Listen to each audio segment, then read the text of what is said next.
Welcome and thank you for joining me for Tax Break. This is a podcast about South African tax for South African tax professionals and practitioners. I'm Pieter van der Swan, and in each episode I share my thoughts with you on a topic or a recent development in South African tax. As you can see, I'm still in my t-shirt, so it means it's still holiday. This episode will be released on the 2nd of January 2025. And for those of you who need to start getting back into work mode, I'm going to make the podcast episode just long enough to slowly get you back there.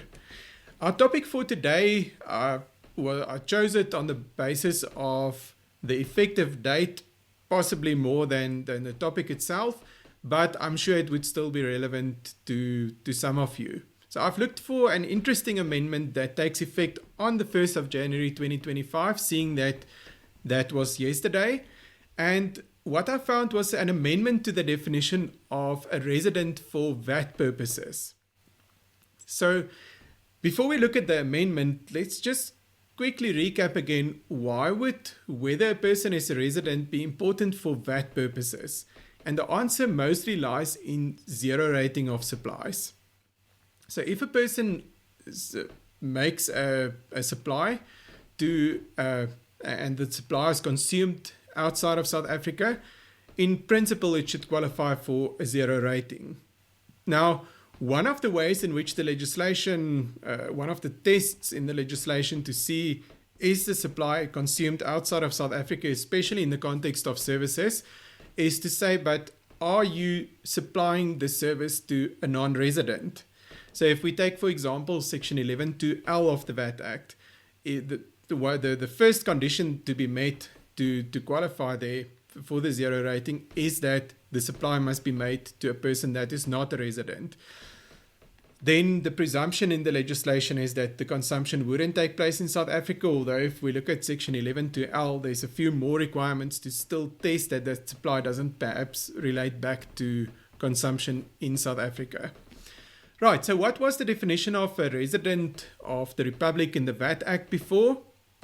It means a resident as defined in the Income Tax Act. So the first element of that definition relies on the Income Tax Act definition of a resident.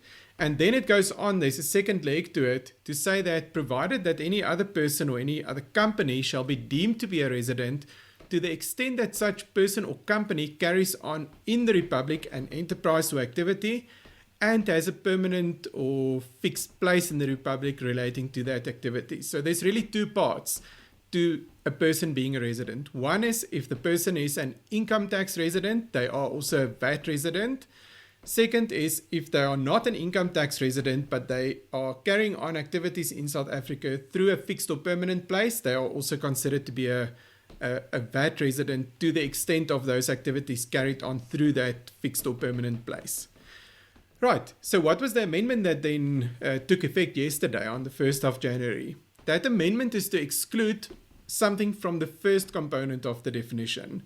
So what the amendment now says is that in principle, the principle remains the same, that the person would be a resident for VAT purposes if they are a resident for income tax purposes, but it excludes a person that is a resident for income tax purposes solely on the basis of having their place of effective management in South Africa if that person does not carry on any enterprise in South Africa.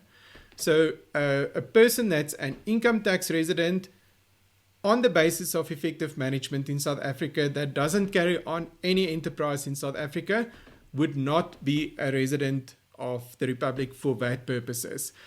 The non-resident with the enterprise activity and the fixed place in South Africa, that requirement has been retained. So what has this amendment been, what's it aimed at? It's really aimed at offshore subsidiaries that are of groups that are effectively managed from South Africa, but they've got no presence in South Africa. So what happens if the group provides a service to them is that you must charge VAT on that service. And because they've got no enterprise in South Africa, they can't register as a VAT vendor, and VAT becomes a cost to the business, which is contrary to the principles of how the VAT system should work. So that's really what the amendment was aimed at. I guess there could be similar concerns for natural persons who are not in South Africa when the service is rendered, although they are South African residents for income tax purposes. I do think it becomes a lot more difficult to carve out when that natural person would consume the service outside of South Africa if they've still got a close enough nexus to South Africa to be considered residents. So in closing, the topic that we discussed today is an amendment to the definition of a resident for VAT purposes. The amendment took effect on the 1st of January 2025, so in other words, yesterday, and it's aimed at groups with offshore subsidiaries effectively managed from South Africa. That's where it should have an effect. That's all for today. If you've liked listening to the podcast, please like it on Google, subscribe on your favorite platform for podcasts. Then the platform could notify you every time that there's a new episode. And as always, please tell your friends and colleagues about the podcast. If you've got any feedback or ideas for future episodes, it's really nice to correspond with the listeners. So please send me an email, and then I'll think as to how to incorporate your suggestion into an episode.